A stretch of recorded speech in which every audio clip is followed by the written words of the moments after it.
Praise the Lord. Greetings to you all in the name of our Lord and Savior Jesus Christ. Today's Bible verse, James chapter 4 verse 10. Humble yourselves before the Lord and He will lift you up. ಯಾಕೋಬನ ಪತ್ರಿಕೆ 4ನೇ ಅಧ್ಯಾಯ 10ನೇ ವಚನ.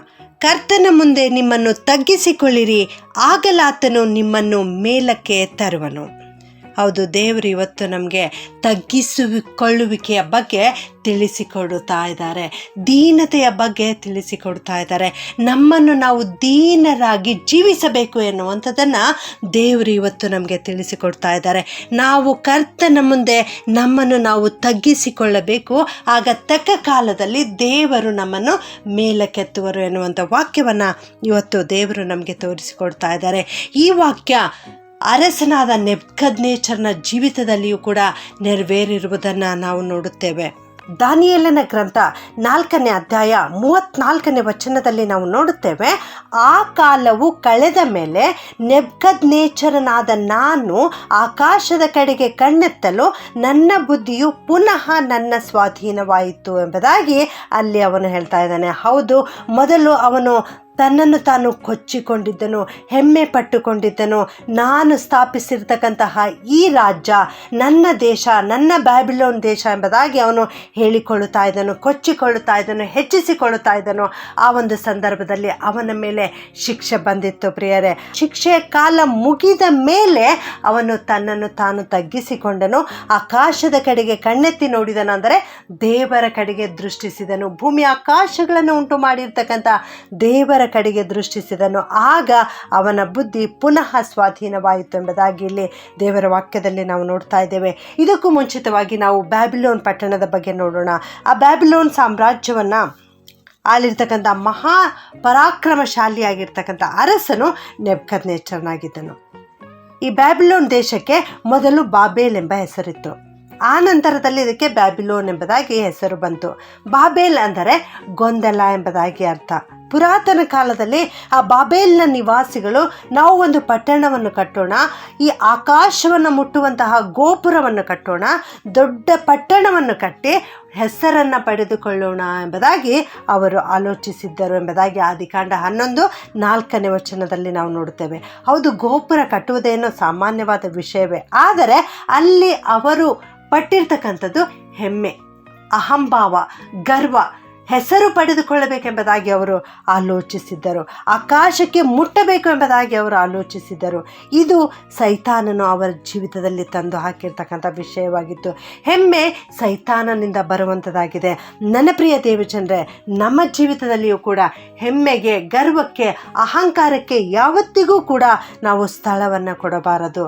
ಅಲ್ಲಿ ಆ ಬಾಬೇಲ್ ಪಟ್ಟಣದಲ್ಲಿರ್ತಕ್ಕಂಥ ಜನರು ಹೆಮ್ಮೆ ಪಟ್ಟುಕೊಂಡಿದ್ದರು. ಆದುದರಿಂದಲೇ ಕರ್ತನು ಅವರ ಮಧ್ಯೆ ಗೊಂದಲವನ್ನು ಉಂಟು ಮಾಡಿ ಅವರ ಭಾಷೆಯನ್ನು ತಾರುಮಾರು ಮಾಡಿದರು.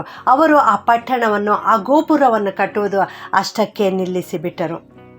ಅದೇ ಬಾಬೇಲ್ ಎಂಬ ಬ್ಯಾಬಿಲೋನಿನಲ್ಲಿ ಅರಸನಾದ ನೆಬೂಕದ್ನೆಚ್ಚರನು ನನ್ನ ಮಹಿಮೆಯು ಪ್ರಸಿದ್ಧಿಗೆ ಬರುವಂತೆ ನಾನು ಕೂಡ ನನ್ನ ಸಾಮರ್ಥ್ಯ ಬಲದಿಂದ ನನ್ನ ರಾಜ ನಿವಾಸಕ್ಕಾಗಿ ನಾನು ಕಟ್ಟಿಸಿಕೊಂಡಿರೋ ಪಟ್ಟಣ ಎಂಬುದಾಗಿ ಅವನು ಹೆಮ್ಮೆ ಪಟ್ಟುಕೊಳ್ಳುತ್ತಾನೆ.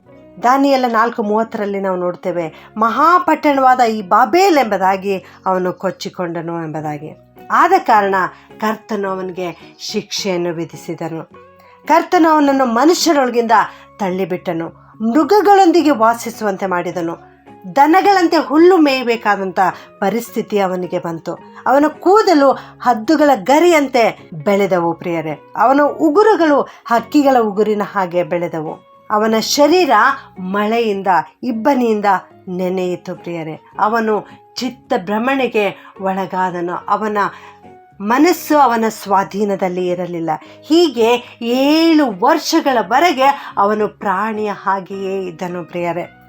ಎಲ್ಲ ಕಾಲವು ಕಳೆದ ಮೇಲೆ ಅವನಿಗೆ ಬುದ್ಧಿ ಬಂತು. ಅವನು ದೇವರ ಕಡೆಗೆ ದೃಷ್ಟಿಸಿದನು, ಆಕಾಶದ ಕಡೆಗೆ ನೋಡಿದನು, ದೇವರಿಗೆ ಪ್ರಾರ್ಥನೆ ಮಾಡಿದನು. ಆಗ ಅವನ ಬುದ್ಧಿ ಅವನ ಅಧೀನಕ್ಕೆ ಬಂತು. ನೆಬೂಕದ್ನೆಚ್ಚರನು ಕಣ್ಣೆತ್ತಿ ನೋಡಿದ್ದು ಮಾತ್ರವಲ್ಲ, ಪರಾತ್ಪರನಾದ ದೇವರನ್ನು ಸ್ತುತಿಸ್ತಾ ಇದ್ದಾನೆ, ಕೊಂಡಾಡ್ತಾ ಇದ್ದಾನೆ. ಇದೇ ದಾನಿಯೇಲ 4:35 ನಾವು ನೋಡ್ತೇವೆ, ಆತನ ಆಳ್ವಿಕೆಯು ಶಾಶ್ವತವಾಗಿದೆ, ಆತನ ರಾಜ್ಯವು ತಲತಲಾಂತರಕ್ಕೂ ನಿಲ್ಲುವಂಥದ್ದು ಎಂಬುದಾಗಿ ಅವನು ದೇವರನ್ನು ಕುರಿತು ಕೊಂಡಾಡ್ತಾ ಇದ್ದಾನೆ. ಆದ್ದರಿಂದ ಇಂದಿನ ವಾಕ್ಯದ ಪ್ರಕಾರ ನಮ್ಮನ್ನು ನಾವು ಕೂಡ ತಗ್ಗಿಸಿಕೊಳ್ಳೋಣ. ಆಗಲ ಆತನು ಕರ್ತನು ತಕ್ಕ ಕಾಲದಲ್ಲಿ ನಮ್ಮನ್ನು ಮೇಲೆ ಕೆತ್ತುತ್ತಾನೆ. ಒಂದು ವೇಳೆ ನಮ್ಮ ಜೀವಿತದಲ್ಲಿ ಗರ್ವ, ಅಹಂಕಾರ, ಹೆಮ್ಮೆಗೆ ನಾವು ಸ್ಥಳ ಕೊಡುವುದಾದರೆ ನೆಬೂಕದ್ನೆಚ್ಚರನಂತಹ ಪರಿಸ್ಥಿತಿ ನಮ್ಮ ಜೀವಿತದಲ್ಲಿಯೂ ಬರುವಂಥದ್ದಾಗಿದೆ ಪ್ರಿಯರೇ. ಆದ್ದರಿಂದ ಇಂದಿನಿಂದಲೇ ಇದೇ ಕ್ಷಣದಲ್ಲಿ ನಮ್ಮನ್ನು ನಾವು ತಗ್ಗಿಸಿಕೊಂಡು ಜೀವಿಸೋಣ. ಪ್ರಾರ್ಥನೆ ಮಾಡಿಕೊಳ್ಳೋಣ. ಭೂಪರಲೋಕಗಳ ಒಡೆಯನಾಗಿರುವಂಥ ನಮ್ಮ ಪ್ರೀತಿಯ ಪರಲೋಕದ ತಂದೆಯಾದ ದೇವರೇ, ನಿಮಗೆ ಸ್ತೋತ್ರ ಉಂಟಾಗಲಿ ಕರ್ತನೆ.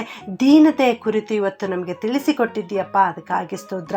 ನಮ್ಮನ್ನು ನಾವು ತಗ್ಗಿಸಿಕೊಂಡು ಜೀವಿಸಬೇಕು ಎನ್ನುವಂಥದ್ದನ್ನು ಕಲಿಸಿಕೊಟ್ಟಿದ್ದಿ ತಂದೆಯೇ, ನಿನಗೆ ಸ್ತೋತ್ರಪ್ಪ. ನೆಬೂಕದ್ನೆಚ್ಚರನ ಜೀವಿತವನ್ನು ಇವತ್ತು ನಮಗೆ ತೋರಿಸಿಕೊಟ್ಟಿದ್ದಿ ತಂದೆಯೇ, ನಿನಗೆ ಸ್ತೋತ್ರ ಸ್ವಾಮಿ. ಈ ವಾಕ್ಯ ಕೇಳಿಸಿಕೊಳ್ಳುತ್ತಿರುವ ಪ್ರತಿಯೊಬ್ಬೊಬ್ಬರನ್ನು ಆಶೀರ್ವಾದ ಮಾಡು ಸ್ವಾಮಿ. ನಾವೆಲ್ಲರೂ ನಮ್ಮನ್ನು ನಾವು ತಗ್ಗಿಸಿಕೊಂಡು ನಿನ್ನ ಪಾದದಲ್ಲಿ ಬರುತ್ತೇವೆ ಸ್ವಾಮಿ. ನಿನ್ನ ಪಾದದ ಸನ್ನಿಧಾನದಲ್ಲಿ ಬಂದು ನಿನ್ನನ್ನೇ ಆರಾಧಿಸುತ್ತೇವೆ ದೇವ, ನಿನ್ನನ್ನು ಕೊಂಡಾಡುತ್ತೇವೆ ಸ್ವಾಮಿ. ನೀನು ಪರಾತ್ಪರನಾದ ದೇವರು, ನೀನು ಸರ್ವಶಕ್ತನಾದ ದೇವರು, ನಿನ್ನಂಥ ದೇವರು ಬೇರೆ ಯಾರೂ ಇಲ್ಲ ಸ್ವಾಮಿ. ನೀನೊಬ್ಬನೇ ನಮ್ಮನ್ನು ರಕ್ಷಿಸುವಾತನಪ್ಪ. ನೀವು ವೃದ್ಧಿಯಾಗಬೇಕು, ನಾವು ಕಡಿಮೆ ಆಗಬೇಕು ಸ್ವಾಮಿ. ನಮ್ಮನ್ನು ಆಶೀರ್ವದಿಸು. ಈ ವಾಕ್ಯ ಕೇಳಿಸಿಕೊಳ್ಳುತ್ತಿರೋ ಪ್ರತಿಯೊಬ್ಬೊಬ್ಬರ ಜೀವಿತದಲ್ಲಿ ನೀನು ಆಶೀರ್ವದಿಸಿ ತಕ್ಕ ಕಾಲಕ್ಕೆ ಇವರೆಲ್ಲರನ್ನ ಮೇಲೆ ಕೆತ್ತಬೇಕಾಗಿ ಈ ಪ್ರಾರ್ಥನೆಯನ್ನು ಯೇಸುವಿನ ನಾಮದಲ್ಲಿ ಪ್ರಾರ್ಥಿಸಿ ಬೇಡುತ್ತೇನೆ ತಂದೆಯೇ. ಆಮೆನ್.